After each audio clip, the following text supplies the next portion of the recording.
amigos da Boa Nova, mais um programa aqui na TV Mundo Maior, ao vivo. Como todos os dias nós temos um programa ao vivo às 16 horas, hoje, uma sexta-feira, aqui, diretamente da Vila Galvão, em Guarulhos, um programa novamente, que é um programa dedicado à compreensão dos transtornos mentais à luz da doutrina espírita.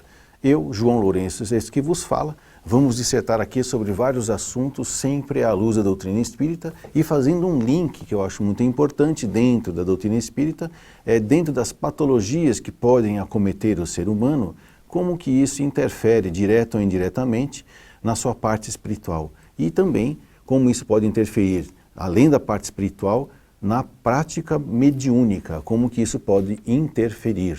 E hoje nós vamos fazer uma série de programas, provavelmente uns 4 ou 5 programas, onde nós vamos estar falando hoje de uma dos transtornos mentais que mais tem assolado o planeta Terra, que é a depressão. E é bom a gente lembrar que até 2000, nós estávamos conversando aqui com o Maurício, até o ano de 2000, de 1990, até 2000,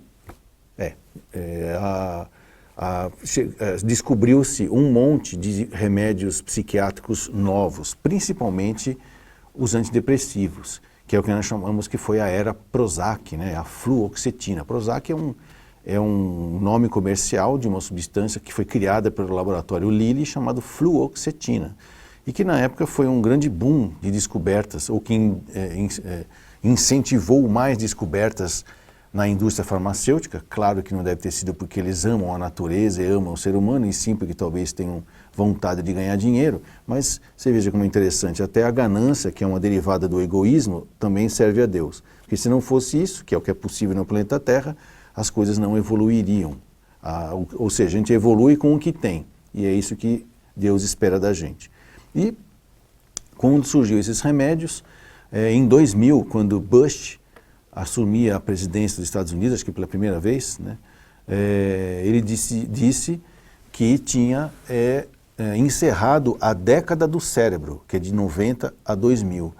E na época mesmo, os neurocientistas então o corrigiram, dizendo que não, que nós estávamos inaugurando o século do cérebro, porque realmente depois disso descobriu-se tantas outras novas drogas incentivadas pela ganância da indústria farmacêutica, que têm ajudado muito no tratamento de transtornos mentais, e principalmente os antidepressivos.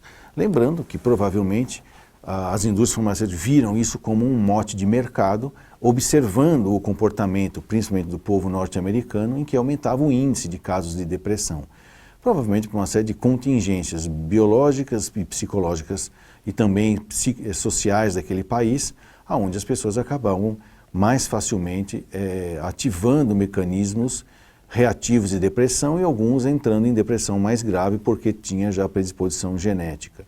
Então não foi difícil que eles buscarem a pílula mágica, né? Como diria naquele filme, no livro, né, O Admirável Mundo Novo, em que existia aquele comprimidinho chamado Soma, né? E toda vez que um androide lá, um androide não, acho que é o nome, uma cópia de um ser humano, porque lá os seres humanos eram feitos em laboratório, então tinha seres humanos que eram feitos para trabalhar braçalmente e outros que para trabalhar mentalmente. Quando eles entravam em depressão, porque a vida não era só trabalhar, dava-se para ele esse soma. E parece que nessa década de 90 a 2000, então se descobriu o soma, né? Você que está nos ouvindo, você pode fazer o seu comentário, pode fazer a sua consideração, a sua pergunta, por vários meios aqui. Primeiro, nós estamos ao vivo também pelo YouTube. Vocês acabaram de ver que passou aí embaixo, que vocês podem estar nos assistindo ao vivo pelo YouTube e fazer seus comentários, mandar suas perguntas pelo YouTube. Temos também, o que facilita muito o acesso, o WhatsApp. Você pode ligar para nós neste número que está aparecendo aqui embaixo, 99643-3827, fazer a sua pergunta e a sua consideração.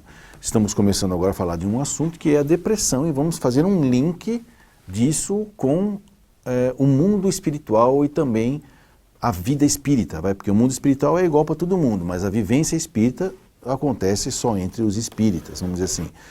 Talvez até a fenomenologia paranormal e espírita aconteça com qualquer um, mas a compreensão profunda normalmente é quem estudou o espiritismo que vai entender. Então pedir para o Everaldo aí colocar o slide para a gente. Por esse slide, nós vamos começar a entender como que nós vamos estudar a depressão. Quando eu falo, aí está escrito hábitos viciosos, o pensamento e mediunidade em serviço espiritual. O que significa hábito vicioso? Hábito é alguma coisa que eu faço de maneira repetitiva, às vezes com consciência ou sem consciência. Nós chamamos de vicioso quando aquele hábito nos faz mal ou faz mal às pessoas que estão à nossa volta, a nós ou as pessoas que estão à nossa volta. E chamamos de hábitos virtuosos aqueles que fazem bem. E aí vem um conceito de bem e mal. Na realidade, a gente tem a ideia de que está vinculado ao bem, o belo e o verdadeiro. Então, hábitos virtuosos nos encaminham para o caminho do bem, né? Nos colocam no caminho do bem, do belo e do verdadeiro. E os viciosos nos afastam desse caminho, ok? E isso a gente observa, vamos dizer assim, diretamente no pensamento manifestante, vamos dizer assim, seja ele do ponto de vista meramente etéreo, ou através, o pensamento se materializa através da palavra e a palavra se materializa através das ações. Então, toda vez que você tiver um hábito vicioso, provavelmente vai aparecer algum tipo de palavra ou comportamento vicioso e que pode mais cedo ou mais tarde nos levar a algum tipo de doença. Isso é o que nós chamamos de insanidade. Eu sempre comento isso, né? Que nós estamos sempre lidando com insanidades. As insanidades, muitas das vezes, é tão e apenas somente a ignorarmos o que é o bem, o belo e o verdadeiro. E mesmo quando a gente sabe o que é, muitas vezes não sabemos como praticar. E mesmo quando a gente sabe praticar, mesmo assim, às vezes pode não dar certo. Então não fique imaginando que insanidade é coisa do mal. É apenas um momento onde a gente não tem ainda totalmente a habilidade adquirida ou assumida de um determinado espaço no nosso sentimento, no nosso pensamento e ações. E dentro do slide, nós vamos ver lá que eu tenho um triângulozinho do lado em azul, em que mostra qual é a base da nossa função mental, das nossas funções mentais. A base das nossas funções mentais todas as nossas funções mentais nascem dos sentimentos. Depois que você tem um sentimento, você vai pensar sobre ele. Então é o nível do meio ali.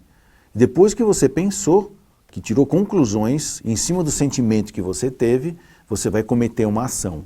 Pode ser ela através da palavra ou através de gestos. Então é sempre nesta ordem. Por isso que quando a gente diz, quando eu observo o comportamento de alguém, eu estou vendo apenas a ponta deste iceberg, desse triângulo. Porque por trás das ações das palavras tem vários pensamentos acontecendo e por trás desse pensamento, inúmeros sentimentos que estão também acontecendo. De maneira que eu não posso nunca julgar uma pessoa tão e apenas somente pela observação rápida, ligeira dos seus comportamentos. Os seus comportamentos, as suas palavras vão dar dicas de como ele pensa. E os seus pensamentos vão me dar dicas do que é como ele se sente, ou como ele sente o mundo, como ele percebe o mundo. Então, quando nós vamos falar de depressão e vamos falar de hábitos, então como é que eu uso o meu aparelho psíquico? Como é que funciona a minha mente?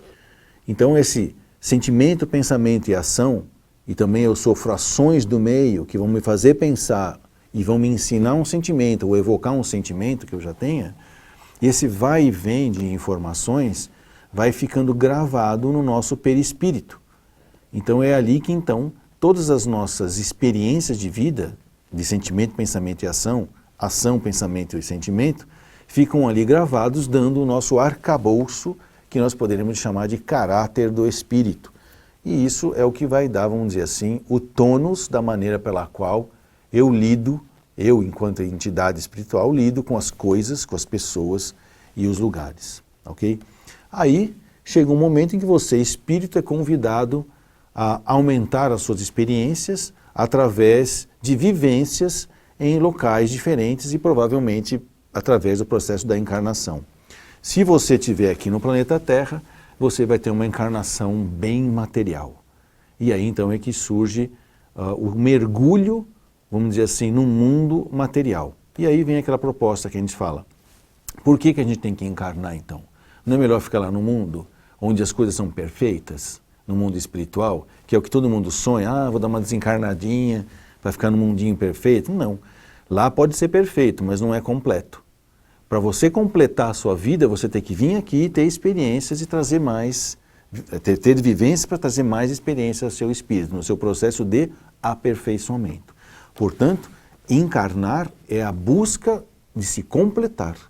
E aí então a gente fala, né, brincando, né, que a gente não está aqui por causa do Pai, do Filho e do Espírito Santo, que é a Santíssima Trindade e que é o símbolo da perfeição. Nós estamos aqui por causa do Pai, do Filho e do Espírito Santo e do demônio, que simboliza as experiências na carne. Do ponto de vista espírita, nós dizemos então que nós estamos aqui, é Deus, Espírito e matéria. Então, quando a gente encarna, é a experiência do Espírito na matéria, ou seja, onde vai evocar sentimentos, ter pensamentos e ter palavras e ações que vão enriquecendo de experiências o seu espírito eterno. E é assim que a gente funciona, de maneira que, vou reforçar, não existe nada de certo e nada de errado neste processo divino. Apenas fazemos o que é possível. Nós vamos para o nosso primeiro intervalo, vamos voltar daqui a pouquinho explicando como que a gente consegue estar inserido nisso tudo e, através de alguma doença, desenvolver mais habilidades. A gente volta já já.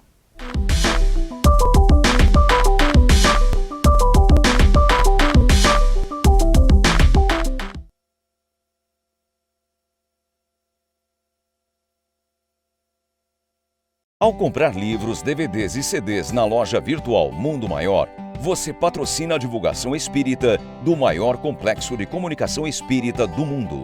Compre através do nosso e-commerce. Invista em um planeta de regeneração.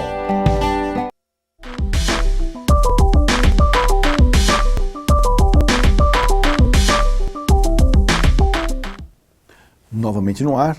E estamos aqui comentando, vamos fazer uma série de programas falando de algumas patologias, mas sempre linkando o mundo espiritual, o que acontece, não nos bastidores do mundo espiritual, mas nesse intercâmbio que existe, que é constante, e que em algumas vezes se torna mais patente, que é a mediunidade. E aí, no caso, nós vamos falar nos próximos 5 programas, falar sobre depressão. Tá bom? Se você tiver alguma dúvida, alguma pergunta ou alguma colocação, pertinente ou não ao assunto, você pode estar ligando para a gente aqui. Tem aí o YouTube e o WhatsApp aqui, ó, o 996433827. E também, se você estiver assistindo pelo YouTube ao vivo, o comentário que você fizer lá, youtube.com/TV Mundo Maior, você vai também estar sendo atendido.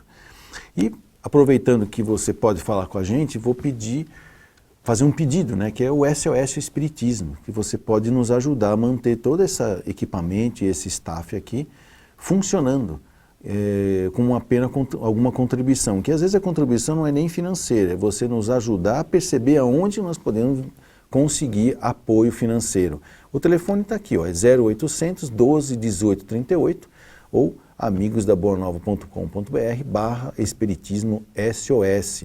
Todo mundo pode ajudar. E voltando ao nosso assunto, nós vamos sempre abordar as patologias, e eu vou sempre lembrar, sempre no começo do programa, pela visão que nós já estudamos em outros programas, que é o chamamos de visão sistêmica do ser humano. Tá? O Everaldo vai colocar para a gente lá, o slide eu vou explicar, exatamente essa imagem à esquerda, onde você lê na primeira linha, escrito assim, físico, mental, social, espiritual e energético. Tá? É assim que a gente pode, de uma certa maneira, analisar o ser humano, porque ele é um sistema biológico, é um sistema psicológico, é um sistema social, espiritual e energético que acontece tudo ao mesmo tempo. Então, quando nós fazemos a análise, é apenas para compreender as partes desse sistema, mas ele funciona em conjunto, não funciona partes separadas, elas se interrelacionam de uma maneira tão intrincada que você não sabe onde começou um e começou o outro.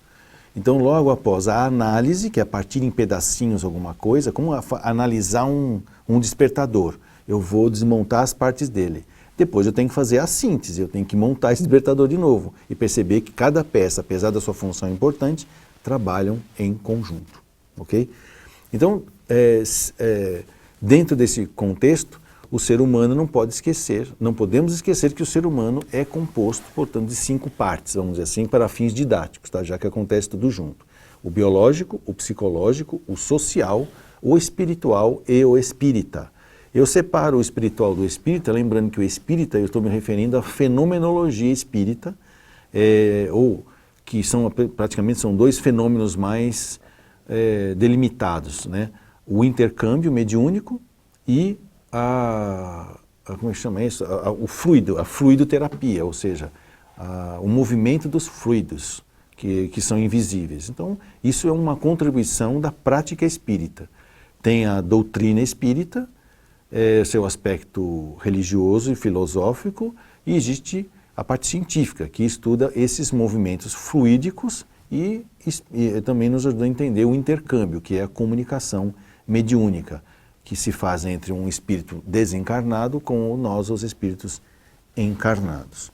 Nesse contexto, vou dar uma lembradinha do que é cada item desse, que eu vou estar usando o slide para a gente poder entender. Então, olha lá, o que é o aspecto biológico? A primeira coluninha ali da esquerda. O biológico é o nosso orgânico. A gente recebe um corpo pela concepção, ok? É genética, olha lá. Então você herda geneticamente tendências genéticas determinadas por genes e por cromossomos. Porém, você pode também adquirir algumas habilidades ou dificuldades que não têm nada a ver com o genético, que são acidentes de percurso que podem ocorrer durante a concepção, durante a gestação, durante o parto e durante a primeira infância, que o seu sistema nervoso ainda não está totalmente acabado, então ele pode sofrer injúrias e atrapalhar o funcionamento ou melhorar o funcionamento. Isso nem sempre o genético é ruim e nem sempre o adquirido é coisa ruim. Esse é o físico, tá? O mental, que é a segunda coluna, é o psicológico, que a gente divide aqui, falando com a linguagem espírita, em 2 tipos de linhagem psicológica. A linhagem do caráter, ou seja, que é aquela coletânea de experiências que eu tive como espírito eterno, né? Então hoje eu tenho uma somatória de encarnações que se expressam como João, certo? Meu nome é João, né?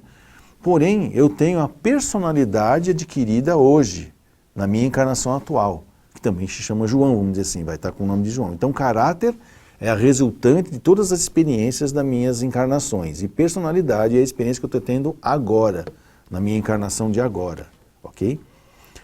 Existe o social, que é a terceira coluna, que então são os nossos relacionamentos. E o primeiro relacionamento que a gente tem na vida é a família, especificamente mamãe, certo? E mais especificamente teta, a teta da mãe. É a primeira coisa humana com a qual nós nos relacionamos é a mama, né? É o mamilo, porque a gente nasce sugando e nem sabe por que está sugando. E no comecinho a gente não tem nem a noção de o que é eu e o que é o outro.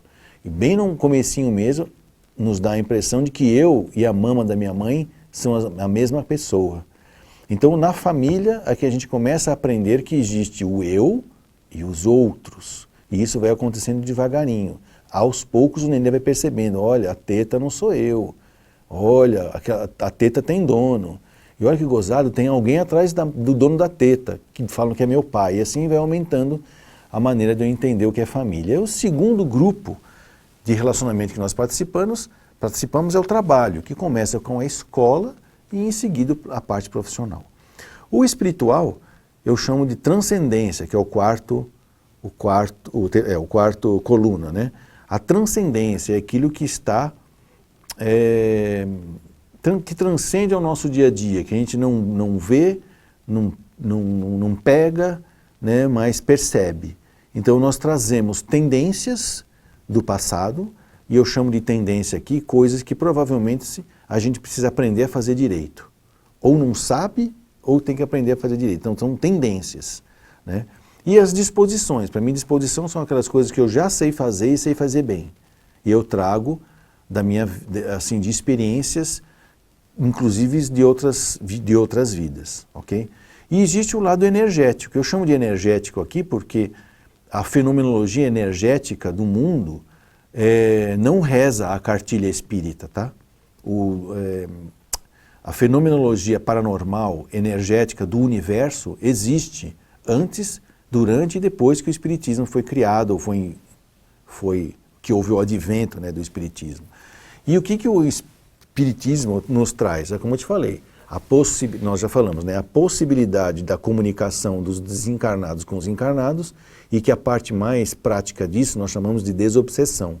Né? Para que serve ficar conversando com os espíritos? Provavelmente no começo era para escrever a obra do Kardec, né, a codificação, e depois cuidar das pessoas. Né? Porque que adianta eu ter um canal de comunicação para ficar só passando filminho? Não, né? E outro, a fluidoterapia, que é o conhecimento da mecânica dos fluidos etéreos. E aí eu vou usar isso para fins de tratamento ou até de cura. Tudo isso, quando você vê isso, eu chamei isso de ecletismo pragmático integralista. Está lá um palavrão lá embaixo, não é nome de partido político, tá? Parece, mas não é. Ser eclético, escético, é uma postura do espírita, tá? Ou do espiritismo. Então você tem que ler tudo que existe sobre aquele assunto, isso é ser eclético. E ser cético, tirar suas próprias conclusões. Né? Não estamos aqui para aceitar nada pronto. Posso ouvir, eu tiro minhas próprias conclusões. Essa que é a liberdade. Depois o que chamam de pragmático. Eclético, porém pragmático, porque o eclético e cético muitas vezes pode ficar só no teórico. É uma coisa antiga que eu vou falar agora, mas às vezes as pessoas ficam lê e fenemê, né? Fica na mesma, porque só tem conteúdo, mas não tem ação. Sabe um monte de coisa, mas não faz nada. Então, tem que saber e tem que fazer. Pragmatismo é fazer alguma coisa, tornar útil aquela informação que você tem na sua mente. E depois, o integralista. O que é isso? É ver o ser humano como um integral, né? Um ser biopsicossocial, espiritual e espírita. Não tem como você separar uma coisa da outra. E hoje, o nome moderno para isso, que eu aprendi com a doutora Valéria Brasil, que ela diz que isso que você está falando a gente chama de visão sistêmica. Lógico, é um sistema. Um sistema que você tem partes. Como um carro, que tem lá o motor, tem um sistema de alimentação, tem um sistema de suspensão, tem um sistema de... Tudo isso funciona junto, sendo um sistema de transporte. Tudo tem que estar funcionando em harmonia na hora certa, no momento certo. O ser humano também. Tem essas 5 partes, que nós dividimos em partes, apenas para fins didáticos, porque tudo acontece junto. Se você tiver alguma dúvida, está aí o nosso WhatsApp, tá bom? É 99643-3827 e nós vamos estar respondendo ou comentando algum tipo de colocação que você faça conosco, né? Então, com essa visão que eu estou passando para vocês é que nós vamos falar de todas as doenças, tá? E lembrando que adoecer, estava comentando com o Maurício, né? Doença não é para quem quer, tá? É só para quem pode. Então depressão não é para quem quer, é só para quem pode, tá? Esquizofrenia, doenças degenerativas. E por que eu digo isso? Porque a proposta reencarnatória não é uma proposta de castigo, é para desenvolver habilidades diante das dificuldades. Às vezes, algumas dificuldades só são possíveis de serem proporcionadas diante da capacidade do espírito encarnado de lidar com ela, que é aquela coisa que a gente vê no Evangelho. Ninguém vai receber um fardo mais pesado do que é capaz de carregar. E escolhemos a depressão porque parece que esse fardo, que é para o mundo inteiro está carregando. Então nós vamos entender espiritualmente e espiritualmente como que isso funciona. Até daqui a pouco.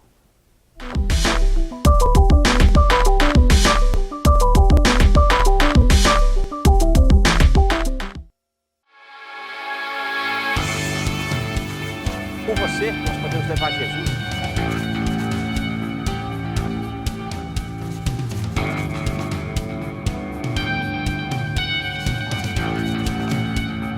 Invista neste canal.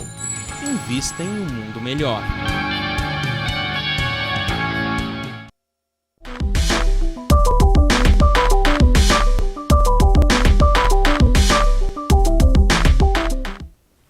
Novamente no ar, estamos iniciando uma série de programas em que nós vamos falar sobre depressão, porém sempre fazendo um link com os bastidores do espiritual, vamos dizer assim, não necessariamente a coisa espírita, mas também vamos mostrar aqui, talvez por imagens e figuras, o que acontece espiritualmente e espiritamente, né? Lembrando que espiritual são os valores éticos e morais com que nós convivemos aqui entre nós e aqui entre Deus, vamos dizer assim. E a parte espírita é a fenomenologia, tá?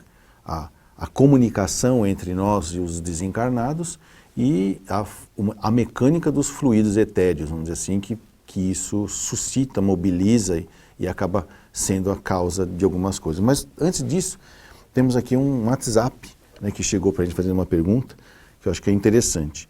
O Mário Diniz nos mandou uma pergunta lá, aqui de Cotia, né, do estado de São Paulo, a cidade de Cotia, que é bem pertinho da capital também, assim como Guarulhos, né, bem próximo à capital, né. Ele diz assim: boa tarde, doutor, tudo bem? Eu tudo bem, espero que você também esteja, Mário. Gostei bastante das coisas que comentou no primeiro bloco, mas não compreendo ainda. Me sinto um espírito cansado e não gostaria de encarnar mais, pois vejo que só sofremos aqui. Criamos vínculos com nossos familiares e amigos, sendo que muitas vezes nunca mais iremos nos encontrar na espiritualidade. Estou sendo egoísta e com medo de praticar o desapego pensando assim? Abraços. Então, eu acho que a primeira coisa que eu falo para mim, e também posso falar para você, é não se julgue, não se condene, não se execute, tá? Observe-se, né? Sem pretensão de querer ser perfeito, ou de querer acertar, ou de querer ser bonito, ou querer ser feio, nada disso. Quando nós recebemos o livre-arbítrio, Deus se tornou, nós nos tornamos totalmente inacessíveis a Deus agora. A partir do momento que Ele te deu a liberdade de pensar, e de sentir e de decidir o que você vai fazer de acordo com os seus sentimentos, seus pensamentos, Deus não tem mais acesso a você. Porque se Ele tivesse, Ele pegaria você pelo colarinho e falaria: agora você vai gostar, agora você não vai gostar, agora você vai querer, agora você não vai querer. Isso não existe. Nós é que temos que fazer isso. Porém, Deus não nos abandona. O que significa isso? Tá, agora você já me conhece, vamos saber, porque se eu fosse Deus, né? Eu podia estar falando para você: agora você já sabe que eu existo, você tem pensamentos e sentimentos mais coerentes e você decide aí o que você vai fazer. Tá bom, você tem toda a liberdade, mas tem alguns manuais que você pode usar. O Manual da Vida, que foi os nossos primeiros programas aqui, que a gente vê que o Evangelho é um dos manuais da vida que existe no mundo, que Deus mandou para a gente. No entanto, às vezes a gente pode tomar decisões equivocadas, porque ignora, ou porque está com pressa, ou porque está ansioso, sei lá, alguma coisa que a gente faça que a gente chamaria de errado, mas não é. Eu fiz porque eu quis. E aí, a gente muitas vezes pode começar a teimar, achando que o mundo tem que ser do jeito que a gente quer. Porque agora eu penso, agora eu sinto. Ó, como você falou, eu tenho meus familiares, eu desenvolvo afeto, carinho, e agora eu tenho que me separar, vou ter que morrer, eu não sei se eu vou ver, quando que eu vou ver, onde é que eles vão estar, ou coisa parecida. Apesar de Deus não ter acesso à nossa vontade, né, não consegue entrar no nosso livre-arbítrio, porém, Ele pode mudar as coisas que estão à nossa volta, né, de maneira que faça a gente refletir sobre o que está acontecendo. Quando nós estamos num mundo que nós chamamos de expiação e provas, né, essas condições na qual Deus nos coloca para nos fazer repensar, e aí ver os nossos sentimentos e com liberdade de escolha, diante da situação, mudar as escolhas, quando nós estamos no mundo de expiação e prova, essas condições de vida são compulsórias. Por quê? Porque o Filho de Deus, nessa idade espiritual, não sabe escolher as suas experiências. Então é compulsório. Aí a gente fica achando que é castigo, né? Que é perseguição, que Deus esqueceu de mim, ou coisa parecida. Nós estamos entrando no mundo de regeneração. Então agora não é mais compulsório. A gente responde pelo que faz, porque pode pesquisar, pode compreender, pode ir a fundo e tentando entender, peraí, por que está acontecendo? O que eu tenho que aprender com isso? Ah, que legal, então eu quero tirar proveito disso. E aí é que vem então uma postura nova. E eu acho que o teu espírito está cansado, e eu concordo, porque eu também estou cansado, do mundo de expiação e provas. Meu, chega. Posso escolher? Posso responder pelo que eu fiz? Posso ter alguma atitude ativa? Posso fazer alguma coisa ativamente na minha na responsabilidade das coisas que eu ainda não sei fazer direito e eu quero aprender a fazer? Pode. O que você gostaria de fazer? Aí vem essa pergunta, tá bom. Então eu quero ficar tão bom que eu quero nascer cego, surdo, mudo, paraplégico, dentro de uma cama, como tem 600, mais ou menos, vivendo lá nas casas André Luiz.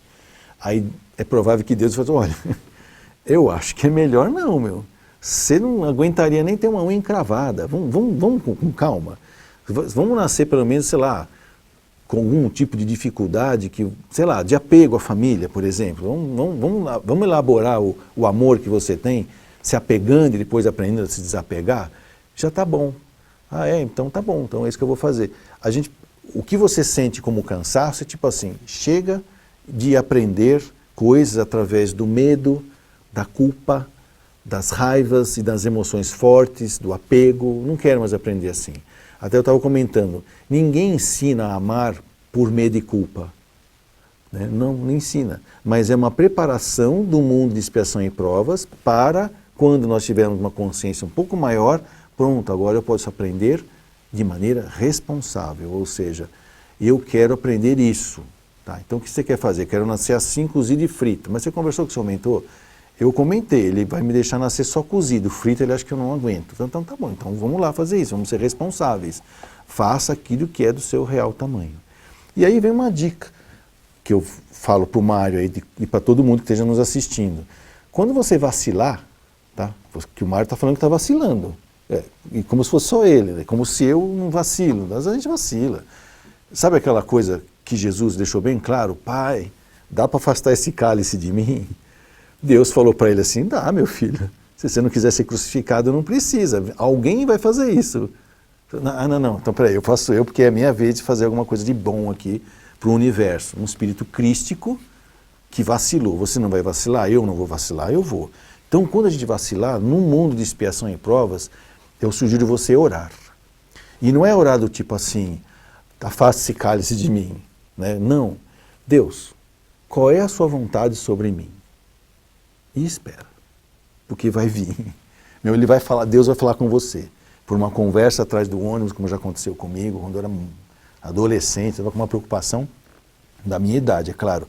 Aí eu comecei a ouvir a conversa dos caras que estavam no banco de trás, às 5h30 da manhã que eu pegava ônibus. Eu falei, pô, os caras estão discutindo um assunto que é igual ao meu. Aí eu vi a solução, falava, falei, putz, vou fazer isso. Batata. Foi aí que eu comecei a entender como é que Deus fala com a gente. Por meio de um bilhete, de um programa de TV como esse, ouvindo uma rádio, lendo uma revista, é assim que ele fala. E ele vai te falar. Aí quando ele falar o que ele quer de você, aí você pode orar para ele. Então tá bom, pai. Então agora eu vou pedir coragem, que é agir de coração, paciência, perseverança, né? Toda essa energia, para que eu possa passar por essas situações de aprendizado, sem mais vacilar com as ideias de revolta ou de cansaço, como você falou, coisa parecida. Okay? É possível. Agora é um mundo de regeneração. Essa é o que a gente chamaria até, de um ponto de vista médico-psiquiátrico, vamos dizer assim, ou psicológico, de psicologia positiva. Vamos pegar o que tem de bom. Então, Mário, e todos os Mários que estão aí na vida, vamos aí prestar atenção nesse lado positivo da vida que é possível. Vacilou? Presta atenção, você talvez não esteja ouvindo o que Deus quer de você, tá bom? E falando da depressão, que eu acho que isso que o Mário está falando pra gente, por que, né, que de repente o mundo deprimiu? O mundo deprimiu, né? O que aconteceu? Né? É um vírus, é uma bactéria, de norte a sul, todo mundo está deprimindo? Eu acho que essa depressão é o cansaço que o Mário está falando pra gente. Meu, para que eu existo? Por que eu estou aqui? É só para fazer isso aí, meu? É para mim poder correr atrás de alguma coisa, ganhar alguma coisa, eu tenho metas, eu tenho alguma coisa para alcançar, para conseguir, para crescer, para evoluir. E aí acaba acontecendo que a gente acaba fazendo isso e consegue fazer isso até mais ou menos uns 45, 49 anos de idade. E quando chega nessa idade, sabe o que acontece? A crise dos 40. Né? Porque eu cheguei lá no topo da minha vida e falei, tenho tudo, fiz tudo. E agora? Tem gente que começa a querer fazer tudo de novo, né? Larga a família, arranja outro emprego, mais filhos, compra mais casa, compra mais carro, tudo que ele fez porque faz parte da vida, não é errado fazer nada disso, não é errado, tá? E aí ele fala assim, não, e aí ele começa a ver que a vida começa a declinar, putz, 50, 55, 60, não quero, começa a querer fazer de novo. Então, quando a gente faz a virada dos setênios, né, são 7 vezes 7, 49, vem então um grande momento de que você tirou todo o proveito que você tinha da vida material e agora vai começar a trabalhar a sua vida espiritual, que são os valores éticos e morais que a gente vai trabalhar na vida da gente. Ou seja, é trabalhar a sua espiritualidade. Então, quando Jesus falava assim, que é preciso ter o mínimo de... Não é isso, é Santo Agostinho, né, que falava que você precisa ter um mínimo de conforto material para filosofar sobre qualquer coisa que seja, é isso que a gente faz. Não tem como você evoluir sem passar pela vida da Terra, sem passar pelas coisas que o corpo exige, sem passar pelas coisas que o psiquismo exige, que as coisas que o social exige, e para poder ter um mínimo de experiências para evoluir espiritualmente. A gente fala brincando, né, que espiritualmente somos porcos que precisamos chafurdar na lama para aprender o que é higiene. No mundo de expiação e provas. No mundo de regeneração, não. Já não somos porcos, tá? Não estamos chafurdando, estamos conscientes, prontos e dispostos a assumir aquilo que me cabe neste grande latifúndio que é o universo. E qual é a parte que eu tenho? É uma encarnação no planeta Terra, nessas condições que me permitirão desenvolver habilidades. E aí essa que é a nossa proposta de falar sobre a depressão nesses programas que vamos se seguir. E é por isso que eu acho que o mundo deprimiu, porque não tem outro lugar para ir a não ser para Deus. Vamos para o nosso intervalo e depois a gente continua indo para Deus. Até já.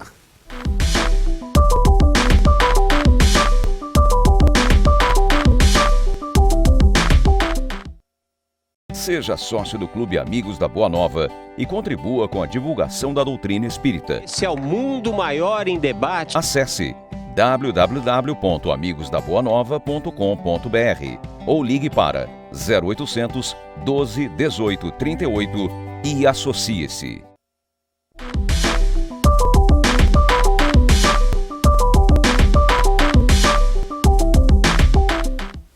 Novamente no ar, estamos no nosso quarto e último bloco e temos alguns apps que estão chegando aqui também, mas antes disso, queria só fazer um pequeno aviso.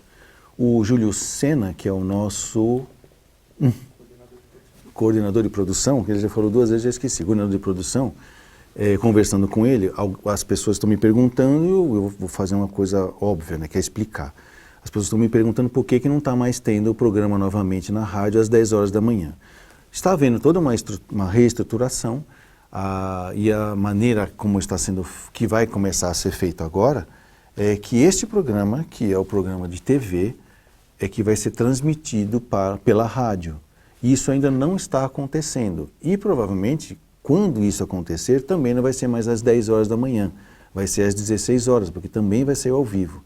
Praticamente a gente só inverteu as coisas. Em vez de eu estar lá na rádio e as câmeras captando o meu programa e enviando para a TV, vai ter o programa novamente na TV, cujo áudio vai ser também radiado pela Rádio Boa Nova. Então as pessoas começaram a me perguntar, que eu já tenho acho que 2 sextas-feiras das 10 da manhã que não está tendo mais o programa novamente da Rádio Boa Nova, né? Mas vai passar a ser feito por aqui. Então aguardem, né? Como diz o nosso Silvio Santos, que ainda não é saudoso, né? Mas está lá quase. Bom, a gente não deseja isso, mas ele tá lá, né? Eu nem sei que idade que ele tem, mas, bom, tá com a gente ainda, é o que importa, é do jeito dele, né? O Maurício achou engraçado eu falar isso, que tá quase. Bom, temos que falar também, você mandou também tem do Mário, né? Que eu já falei, e tem um WhatsApp aqui da Ana Clara Coutinho, mas só veio o nome dela. Tem mais o assunto vem depois? Então tá bom, não tem problema. O que eu quero voltar a falar aqui é exatamente sobre isso, sobre a possibilidade de a gente poder ter depressão, tá? E a depressão provavelmente eu chamaria como uma depressão pós-insight transcendental, que eu acho que está acontecendo no mundo inteiro. O que é uma depressão pós-insight? Você já aconteceu de você chegar meio nervosinho num lugar, sentir um cheiro de cocô de cachorro, e começar a dar bronca em todo mundo, sabe? Do tipo assim, vocês não olham onde anda, vocês pisam e não limpam o pé antes de entrar aqui dentro de casa, que cheiro é esse? Vocês são tudo uns porcos, e de repente você vai olhar no seu pé, foi você que pisou. Essa sensação de que, eu fiz uma agada, né, para não falar palavrão, né? A letra H várias vezes, né? Essa sensação de que, nossa, o problema era meu e eu dando bronca nas pessoas, isso chama-se ficar deprimido após ter um insight, sabe? Perceber que o problema está em você. Isso chama-se depressão pós-insight. As pessoas têm isso quando, por exemplo, estão fazendo terapia e elas percebem, nossa, eu reclamando não sei de quem e o problema era eu. Dando um exemplo bem simples, para mim o mundo caiu numa depressão pós-insight. Quando ele começou a perceber, para que é que a gente existe, hein? Isso indiferente de linha religiosa, de linha política, pode ser crente, pode ser cristão, pode ser islâmico, pode ser judeu, pode ser ateu, pode ser comunista, pode ser capitalista, pode ser, sei lá, o que você quiser. Está todo mundo questionando, caramba, o que eu vim fazer aqui? A vida é só isso? Eu venho aqui, uma coincidência biológica, papai e mamãe transou lá e eu nasci, então eu cresci porque por uma coincidência eu não morri, tive saúde, comi, cresci, cheguei aos 49 anos de idade, estou com tudo lindo e maravilhoso, e agora? Para que serve tudo isso? Como as pessoas se afastaram muito do para que a vida existe, preocupadas só com o porquê dela, né? E, tanto do ponto de vista biológico, né? Qual o porquê da vida? A biologia explica. O psicológico, qual o porquê da vida? Freud explica, né? E o porquê social? O trabalho explica, né? O capital explica, o comunismo explica. Mas qual é a razão espiritual de tudo isso? A quem serve a nossa vida? Serve a Deus, né? E aí, essa grande descoberta fez com que as pessoas, puxa, mas onde está Deus? Está nas coisas que eu conquisto? Está na família que eu tenho, como falou o Mário, né? Está em tudo. E aí, essa revisão de valores, essa caída de ficha, este insight espiritual está deprimindo todo mundo. Ok? Entre essa depressão pós-insight, tem um monte de pessoas, que não é a maioria, tá? Que tem depressão endógena, herdada geneticamente. Então, o cara já tem predisposição à depressão, geneticamente determinada, ou adquirida por alguma lesão cerebral. Ainda vem a depressão pós-insight, aí é como empurrar um bêbado na ladeira. O cara quer cair sozinho, ele se esborracha, né? E aí então, a gente fez assim, por que Deus permite? Não é que Deus permite. Ele deu o cenário para a gente, deu as cenas, e deu os personagens, nós estamos vivendo o que é possível. Ter depressão pós-insight é um sinal de que a terapia está funcionando. Então a nossa existência está funcionando. Agora eu estou constatando que eu posso fazer alguma coisa melhor e maior, só que eu ainda não sei como, né? Eu só constatei que fui eu que pisei no cocô. Como é que limpa isso? E como é que eu peço desculpa para as pessoas que eu chamei de porco, né? Como é que eu peço desculpa agora? Faço o quê agora, né? Eu vou ter que fazer de uma maneira ou de outra. Lembrando que o período em que a gente tinha que aprender através do medo, da culpa, da raiva e do poder, acabou. Porque sabe-se que a raiva, a culpa, o medo e o controle não são capazes de ensinar a amar. São capazes de limpar o nosso lado animal. Agora vem um lado humano. Agora nós vamos aprender a amar. Através do quê? Através do bem, do belo, do verdadeiro, que exige algumas contrariedades. Ou seja, fazer algumas coisas diferentes de como a gente fazia quando nós estávamos vivendo num mundo de expiação e provas, ok? Deixa eu ver aqui, chegou aqui, vamos ver aqui, né? Cadê o zoiador? Tá aqui. Bom, então foi aqui a Ana Clara Coutinho, de Três Corações, em Minas Gerais, que mandou a pergunta. A depressão não está diretamente ligada com o mundo em que vivemos hoje, cada vez mais superficial? É isso mesmo. Não é que o mundo está superficial. Meu pai falou hoje de manhã, ele falou, onde que nós... Meu pai tem 86 anos, ainda está com a gente, mas aqui eu fiz alusão, ele ainda está com a gente e é um cara que se eu chegar na metade da idade dele, já estou. Mas se ele chegar eu vou graças a Deus, porque ele faz bastante coisas, né? Bastante coisa. Ele está falando, onde nós vamos chegar? Você viu que descobriram que estão colocando ácido ascórbico na carne, que não sei quem, não sei o que lá. O mundo não tem jeito. Eu falei, claro que tem jeito, pai. Como? Olha só o que descobriram. Então, isso é o jeito. Está começando a limpar, meu. Então, que quando esse rodo vier para o teu lado, pegar você com vontade de mudar, entendeu? E não vontade de manter as coisas, como estão fazendo, infelizmente, os políticos, né, que estão morrendo de medo. Né? De quê? Eles já confessaram, não estou pouco me lixando se eu vou ser eleito ou não, o que eu não quero é ser preso, que é o que os caras estão fazendo hoje lá, tentando fazer com que as coisas continuem do mesmo jeito. Não dá. As empresas estão mudando, né? As escolas estão mudando, os centros espíritas estão mudando, né? Em função do quê? Em função de se aprender a amar e não ficar dando liçãozinha, colocando régua na vida das pessoas, que se faz na empresa, se faz na escola, se faz nas igrejas, nos centros espíritas. É viver e deixar viver. Então faz sentido isso sim, viu? A depressão vem exatamente disso, de eu perceber o quanto eu estou vivendo superficial na vida. E aí eu falo, e aí onde está a profundidade? A profundidade está em Deus. E antes de encerrar, vamos falar do nosso 15º encontro, que é agora, em abril, né? No dia 21 de abril. Um encontro de todos os comunicadores da rádio e da TV que vamos estar lá ao vivo, participando juntos dessa confraternização, que não deixa de ser uma mobilização de energias para o bem, para o belo e para o verdadeiro. Faça a sua inscrição ou pega a sua informação pelos telefones que estão aqui embaixo, ó, 2458-3214, 2456-7109. Na semana que vem, nós vamos estar falando também de depressão e nós vamos falar de o que acontece biologicamente no nosso cérebro enquanto nós estamos depressivos. Ou seja, o que é possível aprender quando o nosso cérebro está deprimido. Até a semana que vem, agradecemos a sua audiência e estaremos aqui de volta, se Deus quiser.